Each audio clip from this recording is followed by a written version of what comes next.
جنہوں نے کیا کچھ نہیں ہمیں عطا کیا. لیکن یہ چلتے چلتے میں نے ایک عیسائی خاتون کو بھی لیا, امریکہ کی, American inventor and business man, یعنی تھامس الوا ایڈیسن, جس نے بلب ایجاد کیا. اسے بھی لے لیتے ہیں کہ عورت خالی مسلم نہیں, اگر غیر مسلم بھی ہو اور تربیت کرنا جانتی ہو تو وہ بھی اپنی اولادوں کو کہاں پہنچا دیتی ہیں. یہ 1858 کا دور ہے.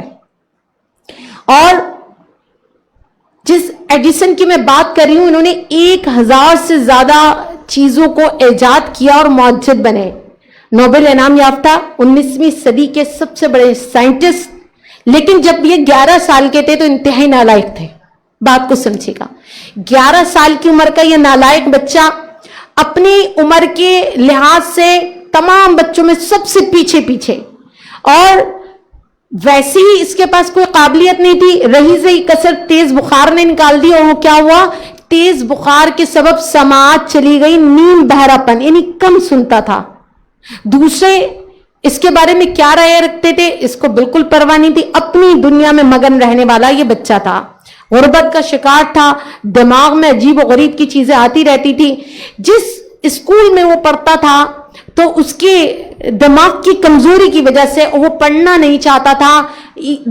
اسکول کے ٹیچرز اتنے بیزار ہوئے کہ وہاں کی پرنسپل نے ایک لیٹر بچے کو تھمایا اور کہا جا کے اپنی ماں کو دے دینا. وہ گھر پہنچا, ماں کو لیٹر تھما دیا. ماں نے اس لیٹر کو کھولا, ماں کے چہرے کی رنگت تو ادھر ادھر ہوئی, لیکن اس نے اپنے ایڈیسن بیٹے کو کہا کہ تمہارے استاد نے, تمہاری ٹیچر نے, تمہاری پرنسپل نے لکھا ہے کہ تمہارا بیٹا تھامس ایک جینیس بچہ ہے. یہ اسکول اس کے لیے بہت چھوٹا سا ہے, یہاں اتنے اچھے استاد نہیں ہیں جو اسے پڑھا سکیں, لہذا آپ اسے خود پڑھا لیں. جب یہ لیٹر اس نے پڑھا اور ماں نے اس کی تعریف کی تو بہت خوش ہوا. اب کیا تھا, ایڈیسن کی ماں نے آسانیوں سے منزل کا راستہ پوچھے بغیر اپنے بیٹے کے لیے خود موتی چننا شروع کر دیے, اور پھر یوں محض ایک ذرے سے کائنات کی تفسیر اگلوائی اس ماں نے, اور ایک قطرے سے اس کائنات کے ظرف کا پیمانہ اس کو عطا کیا. اور کیا ہوا, علم کا سمندر جس میں وہ ڈوب گئے, اور چلتے چلتے مختلف حادثات کا شکار یہ بچہ جب ترقی کی منازل طے کرنے لگا تو پھر ایسا وقت آیا کہ گھر پر ماں سے تعلیم حاصل کرنے والا لڑکا سائنس کی دنیا میں تہلکہ مچا دیتا ہے. وہ آٹومیٹک ٹیلی گراف کا ٹرانسمیٹر ریسیور ہو, میگا فون ہو, سائن ریکارڈر ہو, سینما مشین ہو, فونوگرام جو آگے چل کر گرامو فون کی شکل اختیار کر چکا ہے, اس کے علاوہ سینکڑوں ایجادات کا صحرا اپنے سر سجا لیتا ہے. اور پھر وہ بلب کی ایجاد جسے یہ روشن کرنا چاہتا تھا, ایڈیسن نے 1000 مرتبہ ایکسپیریمنٹ کیے. کمال کی بات یہ 999 ایکسپیریمنٹ فیل ہو گئے, ناکامی کا منہ. جب وہ ناکام ہوتا, خود ایڈیسن کہتا ہے جب میں ناکام ہوتا تو میرے ذہن میں اپنی ماں کے الفاظ گونجتے کہ میرا بیٹا جینیس ہے, میرا بیٹا ذہین ہے. یہ الفاظ جادوئی پڑیا کی طرح جو ہے میرے لیے کام کرتے ہوں, میں ایک دم تازہ دم ہو جاتا, اور پھر میں خود کلامی کرتا کہ تھامس تم ایک جینیس ہو, اگر کائنات کی قسمت میں روشنی ہے تو اس کے موجد صرف تم ہوں گے. اور پھر ایسا ہی ہوا, ایک شام وہ بلب جل اٹھا.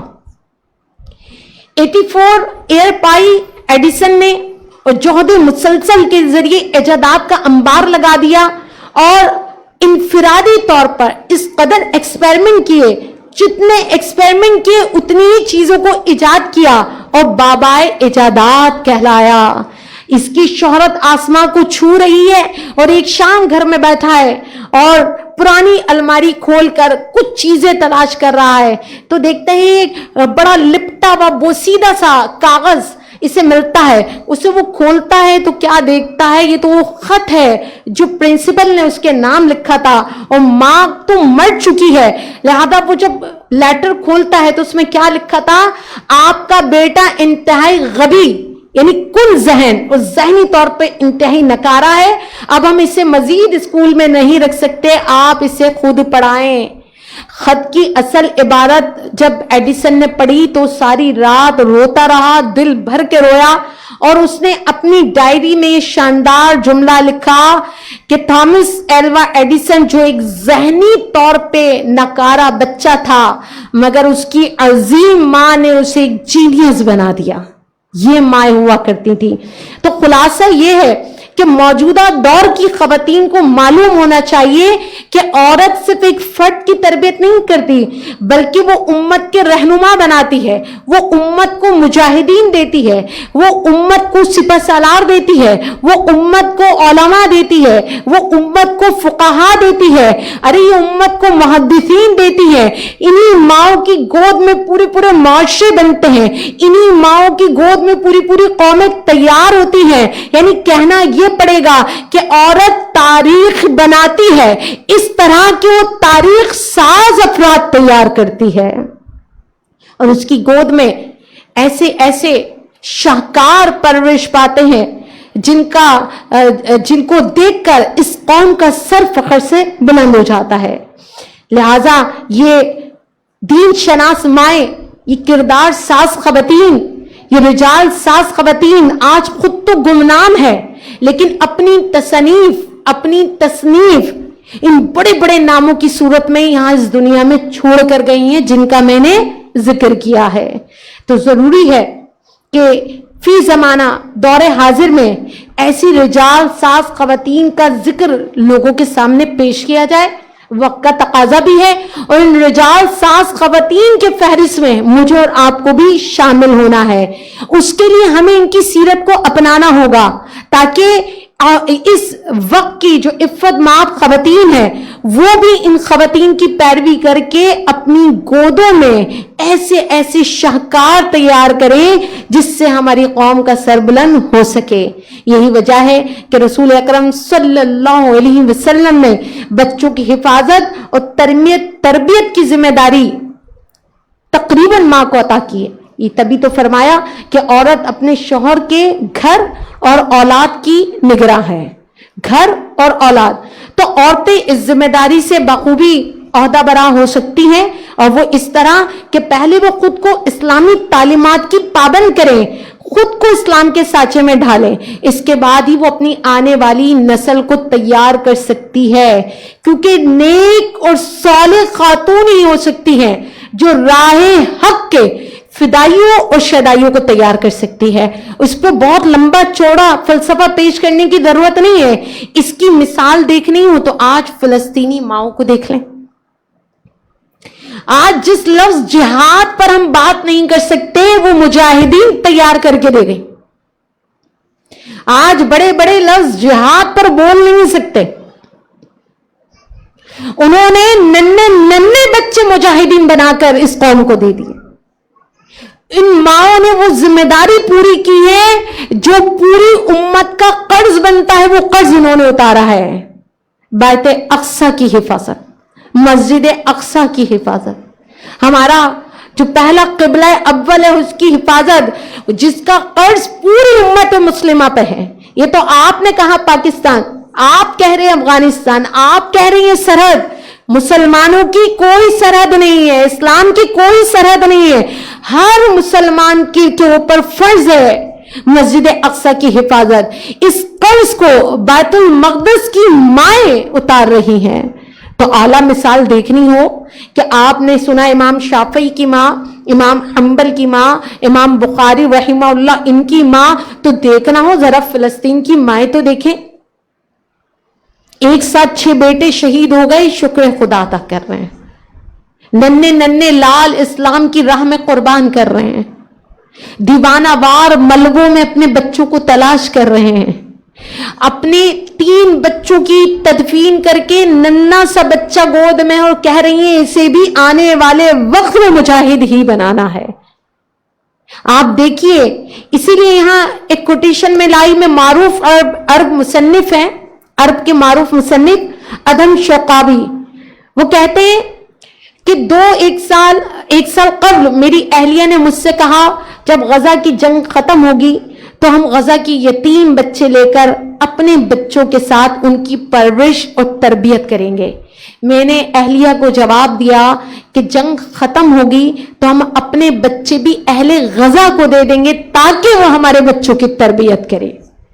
پورا موقف اس کوٹیشن میں آ رہا ہے کہ ہم ان کے بچوں کی کیا تربیت اور کفالت کریں گے. ہم اپنے بچے بھی انہیں دے دیں. ان کے بچے ملبے پہ بیٹھ کر تلاوت قرآن کر رہے ہیں, ہمارے بچے ٹک ٹاکر بن رہے ہیں. ان کے بچے مسجد اقصی کے لیے گولیاں اپنے سینوں پہ کھا رہے ہیں, ہمارے بچے میوزک پہ تھرک رہے ہیں, ناچ رہے ہیں, گا رہے ہیں. ان کے بچے ہمارے اسلاف کا عکس ہیں. ہمارے بچے سمجھ نہیں آتا کہ عورت کو عورت کہوں کہ مرد, مرد کو مرد کہوں کہ عورت. وہ کردار کی اس عظیم بلندی پر ہے کہ جہاں وہ مسجد اقصی کی حفاظت کے لیے اپنا سب کچھ قربان کر رہے ہیں, اور یہاں ہم ایک دوسرے کے لہو کے پیاسے ایک دوسرے کے ساتھ دھوکہ کرتے ہوئے ایک دوسرے پہ ظلم و زیادتی کرتے ہوئے نظر آتے ہیں. غور و فکر تو کیجئے اور دور نہ جائیے. آج ہی کا حادثہ روح تک کانپ گئی. ہمارے پاس تو روزانہ ایسی خبریں ہیں, اگر ہم خبروں پہ ہی تبصرہ کر لیں تو یقین کریں روز ایک بیان تیار ہو جائے. لیاقت آباد گجر نالے سے 5 سالہ سویرا بچی کی لاش ملی ہے. آج روح کانپ رہی ہے. بچی صبح نکلی تھی اور پھر اس کے بعد آئی نہیں. تلاش کیا تو لاش یہاں سے ملی. دکھ کی بات یہ نہیں کہ لاش یہاں سے ملی, دکھ کی بات یہ ہے کہ اس کے پورے وجود سے سارے اعضاء نکال لیے گئے. اس بچی کے پاس کچھ بھی نہیں ہے, نہ آنکھیں, نہ جگر, نہ گردہ, نہ دل, کچھ بھی نہیں. اور بچی کی لاش ناقابل دید ہے. اچھا بچی کی عمر کیا ہے؟ 5 سال. 5 سال کی بچی کے ساتھ انسانیت سو ظلم, اور اسے اغوا کرنے والی بھی ایک خاتون ہے جو کہ کیمرے میں دکھائی گئی. یہ حال ہے ہمارا. ہم لڑیں گے فلسطین میں جا کر. یہ ہم کیا ذہنی معذور لوگ تیار کر رہے ہیں. یہ ہم نفس پرست اپنی اولادیں تیار کر رہے ہیں. گھر گھر کی کہانی. شوہر ہے تو دوسری عورت میں مشغول ہے, بیٹا ہے تو کسی کی عزت پہ نگاہ رکھا ہوا ہے, بیٹی ہے تو اس نے بوائے فرینڈ بنا لیا ہے. یہ نفس پرستی والے ہم لوگ. ہم سے اپنے وجود پر اسلام نافذ نہیں ہو رہا. ہمارے پاس حیا کی چادریں نہیں ہیں. ہماری شیر میں غیرت و حمیت نہیں رہی. ہمارے گھروں کے ماحول میں کچھ بھی نہیں رہا. سود مل جائے تو سود کھا لیتے ہیں, حرام کما کے لائے حرام کھاتے ہیں. ہماری فکر, ہماری پرواز فقط اتنی ہے کہ ہر شادی میں ہمارے پاس نیا جوڑا ہو, جیسا ہمارا ہو کسی کے پاس نہ ہو. 10-20 ہزار سے کم کا جوڑا نہ ہو. شادی ہو تو لاکھوں کروڑوں میں ہو. گول پہنے تو بس پہنتے چلے جائیں. یہ ہم جیسی عورتیں رجال ساز نہیں ہو سکتی. ہم اس قوم کو بہترین سپوت نہیں دے سکتے. ہم تو اس قوم کو, امت مسلمہ کو حیادار بیٹیاں بھی نہیں دے سکے. ہمارا کیا مقابلہ ان سے. لیکن ہاں ہم اس دور میں ہیں جہاں فلسطین کی ماں نے حجت قائم کر دی. اگر مجھ سے آپ سے اللہ کریم نے پوچھ لیا اور میں نے آپ نے کہہ دیا کہ مولا 2025 میں ممکن نہیں تھا اسلام پہ عمل کرنا, رب کریم فلسطین کی سرزمین ہمارے سامنے رکھ دے گا کہ بغیر چھت کے, بغیر دیواروں کے بھی یہ وہ عفت ماں بیویاں تھیں جنہوں نے اپنی عزتوں کو بھی حفاظت کی, اپنے سپوتوں کی لہو کو بھی بہتا ہوا دیکھا اور آنے والی اولادوں کو پھر اسلام کی راہ میں لگا دیا. ہم کیا جواب دیں گے؟ ہم نے کیا تربیت کی ہے؟ بہت ہے. اے لیول اور او لیول یہ ہمارا معیار ہے. انگلش فر بول رہا ہے یہ ہمارا معیار ہے. گاڑی بڑی سی خرید لی یہ ہمارا معیار ہے. بنگلے میں لے آیا بیٹا ہمارا یہ ہمارا معیار ہے. کبھی ماؤں نے فکر کی نمازوں کی پابندی ہماری اولاد کے پاس ہے کہ نہیں؟ رزق حلال کھا رہا ہے کہ نہیں؟ یہ بد نگاہی تو نہیں کر رہا؟ یہ کسی کی بہن بیٹی پہ بری نگاہ تو نہیں رکھ رہا؟ کہیں میری بچی کسی نامحرم کی محبت کے عذاب میں تو مبتلا نہیں ہو رہی؟ کیا ہمارے گھروں میں تلاوت قرآن کی گونج ہے؟ ارے ہم نے خالی حافظ تیار کیے ہیں اور حافظات یعنی رٹے رٹائے الفاظ. فلسطین کی ماؤں کو سلام ہے. انہوں نے خالی قرآن حافظ نہ بنائے, قرآن محافظ بھی بنائے ہیں. وہ خالی حافظ نہیں ہے, حفظ کرنے والے. آج ہمارے قرآن حافظ بچے بچیاں ناچ رہے ہوتے ہیں. آج ہمارے قرآن حافظ بچیاں بے پردہ جینز پہنے گھوم رہی ہوتی ہیں. اصل مقصد وہ تھا جو فلسطینی ماؤں نے پورا کیا کہ کس طرح اپنے بچوں کو خالی رٹوایا نہیں ہے, قرآن ان کے اندر اتارا ہے. وہ قرآن کے حافظ بھی ہیں, وہ قرآن کے محافظ بھی ہیں, وہ قرآن پہ عمل کرنے والے بھی ہیں, وہ قرآن کو پڑھنے والے بھی ہیں. یہ تھا اصل قرآن کا حق. اور قرآن پہ تدبر جو انہوں نے کیا وہ میں اور آپ نہیں کر سکتے. اگر ملبے پہ بیٹھ کر بچہ تلاوت قرآن کر رہا ہے تو یقین کریں تدبر قرآن ان کا خاصہ ہے. ہمارے پاس کیا ہے؟ رٹے رٹائے الفاظ, نہ الف سمجھ میں آتی ہے نہ با, بس پڑھتے چلے آتے ہیں. وہ بھی نہیں پڑھتے ہیں تو بغیر سوچے سمجھے پڑھتے ہیں. قرآن پڑھتے ہوئے کبھی آنکھوں نے گریہ نہیں کیا. قرآن پڑھتے ہوئے کبھی ہمارا دل نہ کاپا نہ خوش ہوا. قرآن پڑھتے ہوئے کبھی اللہ کریم کی معرفت بھی نہیں ملی. قرآن پڑھتے ہوئے کبھی لگا نہیں کہ اللہ کریم ہم سے مخاطب ہے, کیونکہ بس زبان پڑھتی چلی جاتی ہے. ایک بوجھ ہے جو ہم نے اتار دیا بس. تو غزہ کی ماؤں نے, یہ مائیں رجال ساز مائیں کیا مٹ تیار کر رہی ہیں, کیا بیٹے بنا رہی ہیں, کیا تربیت کر رہی ہیں اپنے بیٹوں کی, اپنے شوہروں کی. ان کی بیک پہ کھڑی ہیں اور انہیں فرنٹ پہ لا کر مسجد اقصی کی حفاظت, اسلام کی بقا کے لیے اپنے جوانوں کو قربان کر رہی ہیں. تو یہ وہ رجال ساز خواتین ہیں. اور آج کے دور میں اگر میں کہہ تو رہی ہوں, میں اپنے اوپر نظر ڈالوں, آپ اپنے اوپر, تو یقین کریں رجال سازی کے اس میدان میں ہمارا کردار مایوس کن ہے.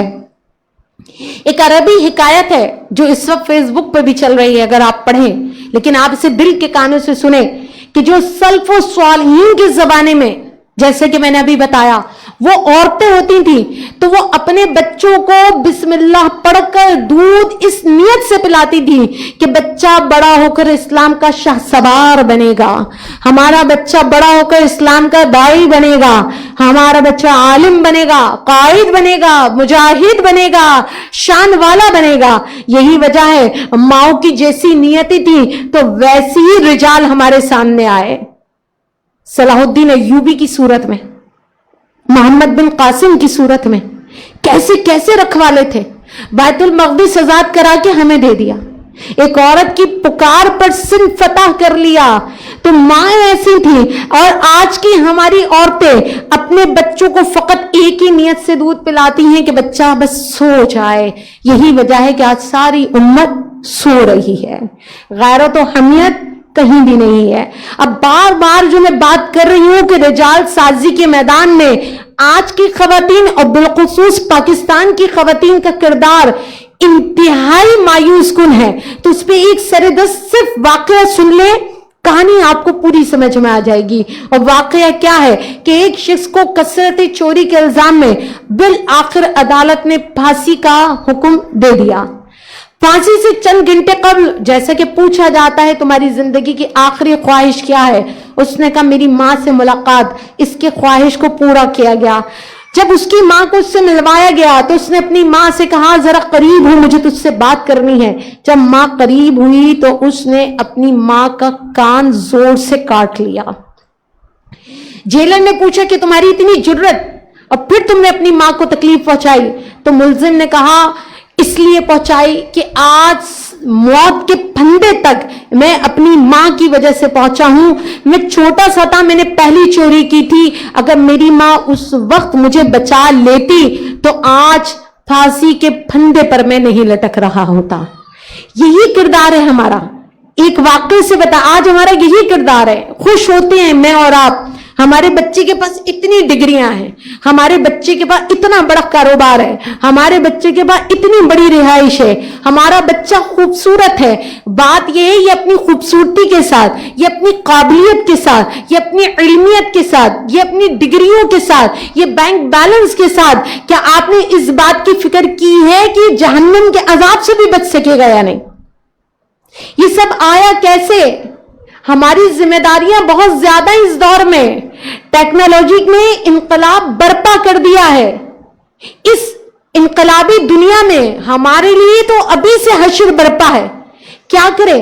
ہماری خود اپنی زندگی میں لیپ ٹاپ ہے, ہماری اپنی زندگی کمپیوٹر کی نظر ہے, موبائل سے جڑے ہوئے ہیں, Facebook, Instagram, WhatsApp, Twitter, YouTube, نہ جانے کتنی ایسی ویب سائٹ ہے جو ہمارے زیر استعمال ہے. اور اس کے بعد کیا ہم یہ کہہ سکتے ہیں کہ ہم اپنے بچوں کو ان کا حق ادا کر رہے ہیں؟ قرآن بچوں کے ہاتھ میں کیسے تھمائیں گے؟ قرآن سے تو ہم خود دور ہیں. اپنے بچوں کو نمازی کیسے بنائیں گے؟ ہم خود نماز نہیں پڑھتے. ہم انہیں اخلاقیات کیسے بتلائیں گے؟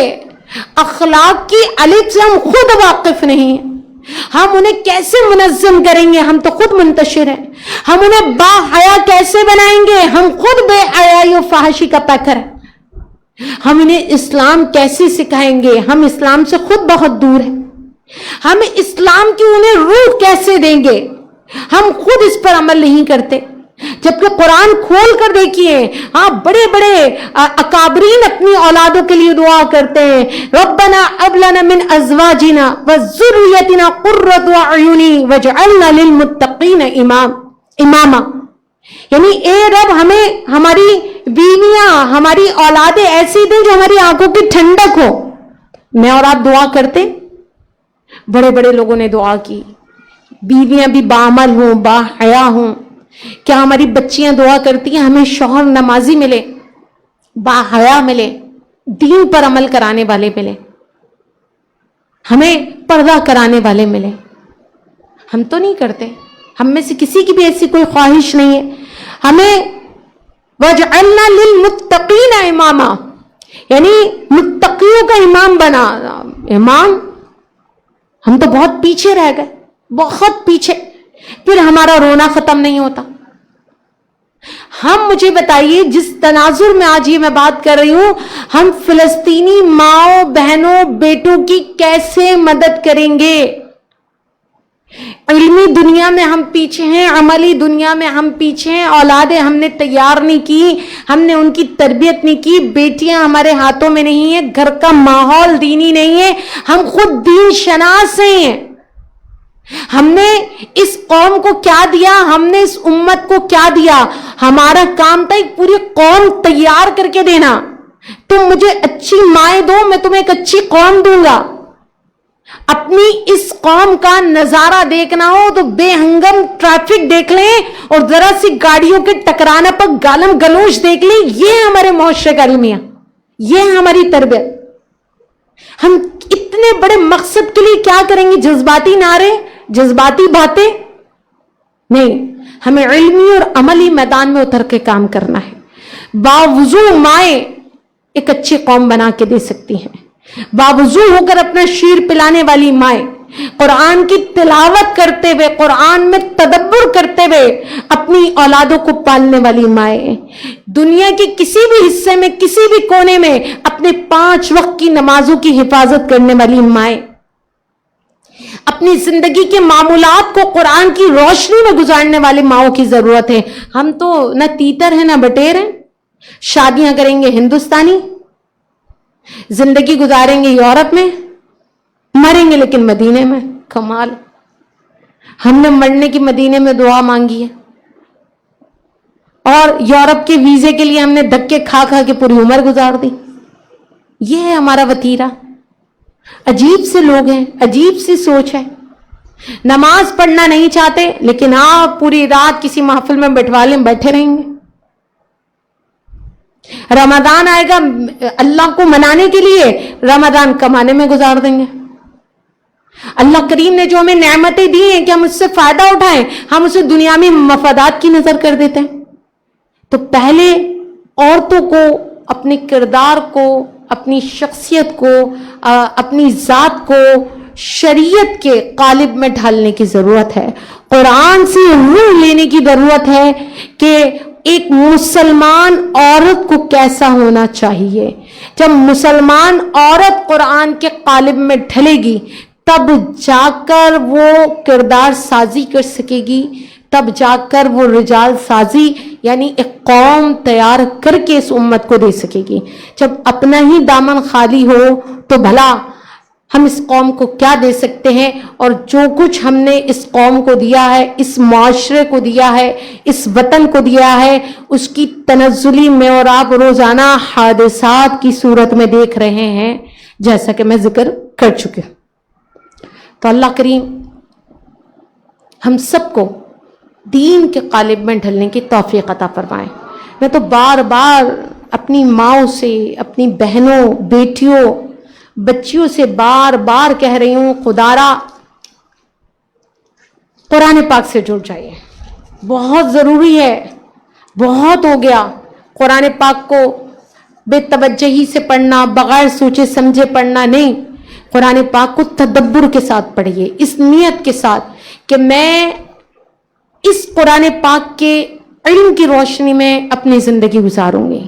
بار بار کہتی ہوں، جو قرآن آپ کی اٹکی ہوئی سانس نکال سکتا ہے نزاع کے عالم میں، تو وہ قرآن آپ کی آتی جاتی سانسوں کو کتنا خوشبودار بنا سکتا ہے. جو قرآن آپ کے لیے مرنا آسان کر رہا ہے، وہ قرآن آپ کے لیے جینا کتنا آسان کرے گا. وہ قرآن جو آپ آئی سی یو کے باہر بیٹھ کے پڑھ رہے ہیں، اگر اس قرآن پر پہلی ہی عمل کر لیں تو ممکن ہے ہمیں ان آزمائشوں سے گزرنا ہی نہ پڑے، اور گزرنا پڑے تو وہ ہمارے درجات کی بلندی کا سبب بنے گا. بڑی عجیب سی قوم ہے ہم. پوری شادی میں ناچ گانے کر کے رخصتی کے وقت کون سا ثواب ملتا ہے کہ آپ قرآن کے سائے میں اپنی بیٹی رخصت کر رہے ہیں، جس میں پوری شادی میں ایک ایک عمل اللہ کریم کی نافرمانی پر مشتمل ہے. بات یہ ہے اپنی بیٹیوں کے سینے میں قرآن بسا کر انہیں رخصت کیجئے، پھر دیکھیے زندگیوں میں کتنی بڑی تبدیلی آئے گی. تو قرآن سے جڑیے. قرآن سے جڑیں گے آپ کی آنکھیں کھل جائیں گی. قرآن سے جڑیں گے آپ کو مقصد حیات ملے گا.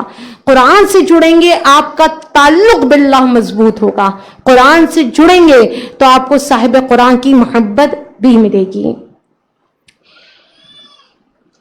الحمدللہ چونکہ اب میٹرک کی بچیاں فارغ ہونے والی ہیں، ان کے لیے صرف 2 منتھ یعنی 2 مہینے کا ہم نے کورس نکالا ہے، جس میں صرف 2 دن کلاسز ہیں، یعنی بدھ اور جمعہ، وینسڈے اور فرائیڈے، اور 4 سے 6 خالی 2 گھنٹے کی کلاسز ہیں، جس میں ہم بچیوں کو تجوید، تفسیر، حدیث مبارکہ یعنی 40 احادیث، عربی بیسکلی عربی، اور سوانح انبیاء یعنی اولو العزم جو پیمبر 5 ان کی سوانح حیات پڑھائیں گے.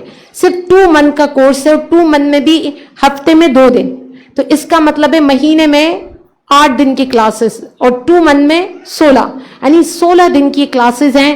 اگر اس میں آپ کی بچیاں انٹرسٹڈ ہوں، نہیں ہو تو انہیں پیار سے ترغیب دلائیے کہ وہ اسے جوائن کریں. اس طرح انشاءاللہ ممکن ہے یہ 2 مہینے کا کورس ان کے لیے سبب بنے کہ وہ اپنے تعلق باللہ کی طرف متوجہ ہوں. اسی طرح ہمارا آن لائن تفسیر کا بھی پروگرام ہے، وہ پیر سے جمعرات تک ہوگا، اور صبح 11 سے 12 کی ٹائمنگ ہے. 5 مئی سے کلاسز شروع ہو رہی ہیں، اور یہ آن لائن ہے. جو لوگ آنے کی زحمت سے بچنا چاہیں یا آنے کے لیے مشقت ہو تو وہ آن لائن اس تفسیر میں اپنا حصہ ڈال لیں. اس میں تفسیر بھی پڑھائی جائے گی اور سیرت بھی. اسی طرح ہمارا ایک اور پروگرام ہے جو آن سائٹ یعنی اکیڈمی میں ہے، فزیکلی آپ کو آنا ہوگا. خالی 1 دن فرائیڈے جمعۃ المبارک 3 سے 5 اس میں آخری پارہ ترجمہ اور تفسیر کے ساتھ پڑھایا جا رہا ہے. تو میں نے آپ کو 3 کورسز بتائے، ایک وہ جو 2 مہینے کا ہے، اور 9 اور 10 کی بچیوں کے لیے ہم نے ترتیب دیا ہے کہ اس 2 منتھ میں وہ تھوڑا بہت دین سے واقف ہو جائیں گی. دوسرا میں نے آپ کو تفسیر بتائی ہے جو کہ آن لائن ہے اور صبح 11 سے 12. اور تیسرا اکیڈمی میں فزیکلی آپ تفسیر سیکھنے آ سکتے ہیں ہر جمعۃ المبارک 3 سے 5. اس میں آخری سپارہ ترجمے کے ساتھ پڑھایا جا رہا ہے. کہیں نہ کہیں کسی نہ کسی طرح خود کو قرآن پاک سے جوڑنے کی کوشش کریں. اور میری تو یہی دعا ہے کہ قرآن پاک ہر لمحہ میری نگاہوں کے سامنے رہے، میرے ہاتھ میں رہے، میرے دل میں رہے، میری روح کا قرار بنے. جہاں میں ہوں میرے ساتھ قرآن پاک ہو، ہر جگہ میں قرآن کو اپنے ساتھ رکھوں.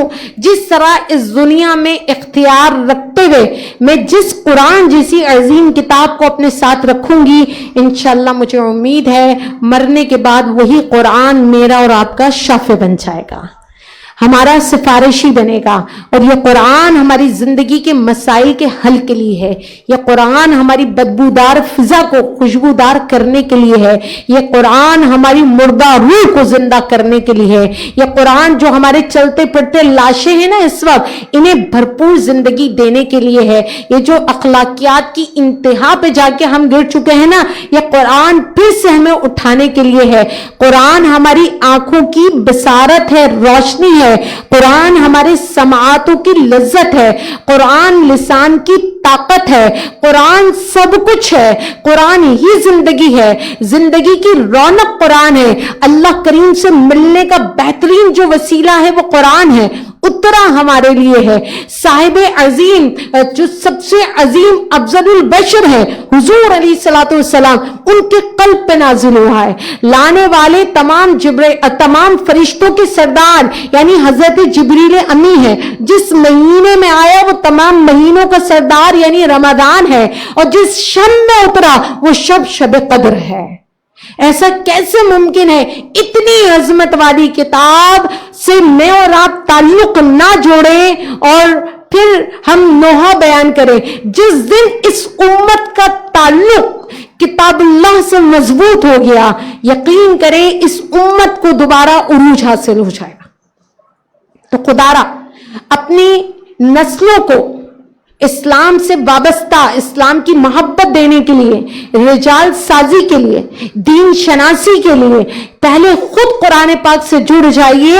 آپ کو دیکھ کر آپ کی نسلیں، آپ کی اولادیں خود قرآن پاک سے جڑ جائیں گی، مضبوط ہو جائیں گی. تو اللہ کریم ہمیں قرآن پاک سے لا زوال مضبوط تعلق عطا فرمائے، صاحب قرآن کی محبت عطا فرمائے، اہل بیت سے تمسک عطا فرمائے، تعظیم صحابہ کرام علیہ رضوان ہمارا ایمان رہے.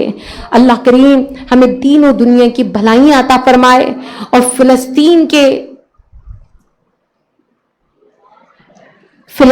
لوگوں کی اللہ کریم مدد فرمائے، غیبی مدد فرمائے. ہمارے حکمرانوں کو غیرت و حمیت عطا فرمائے. ہماری OIC سمیت جتنی تنظیمیں ہیں اللہ کریم ان کو بیداری عطا فرمائے.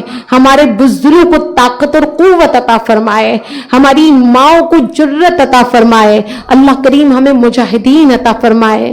رب کریم ہم فلسطین کے لیے کچھ نہیں کر سکتے سوائے اس کے کہ مولا دعائیں ہیں جو تیری بارگاہ میں پیش کرتے ہیں. تو ظالم کا ہاتھ پکڑ لے، تو ظالم کو نیست و نابود کر دے، تو ظالم کے گھر برباد کر دے، ان کے لیے آسانیاں مفقود کر دے، ان کے اسلحے مولا زنگ آلود کر دے. ہمارے مجاہدین کو درازی عمر بالخیر عطا فرما. رب کریم ان کے معاملات میں برکتیں عطا فرما. مولا وہاں جو بچپنا ہے وہ ہمارے بچوں کا بچپنا ہے، وہاں کے بچوں کی حفاظت فرما، وہاں کے جوانوں کی حفاظت فرما، وہاں کی عفت ماں بیویوں کی حفاظت فرما، غیب سے ان کی امداد فرما. مولا ہم اپنی آنکھوں سے مسجد اقصی کی آزادی دیکھیں. رب کریم ہم مسجد اقصی میں آزادی کے ساتھ اپنی فلسطینی مسلمان بہن بھائیوں کو وہاں سجدہ کرتے دیکھیں. ایسی صبح طلوع کرا دے، ایسی مولا ایسے اچھی لمحات عطا کر دے. اور جو غفلت میں ہماری مائیں بہنیں لوگ وقت گزار رہے ہیں مولا ہمیں پھر سے قرآن سے جڑنے کی توفیق عطا فرما دے اور اپنی نسلوں کو سنوارنے کی فکر عطا فرما دے. وآخر دعوانا ان الحمد للہ رب العالمین.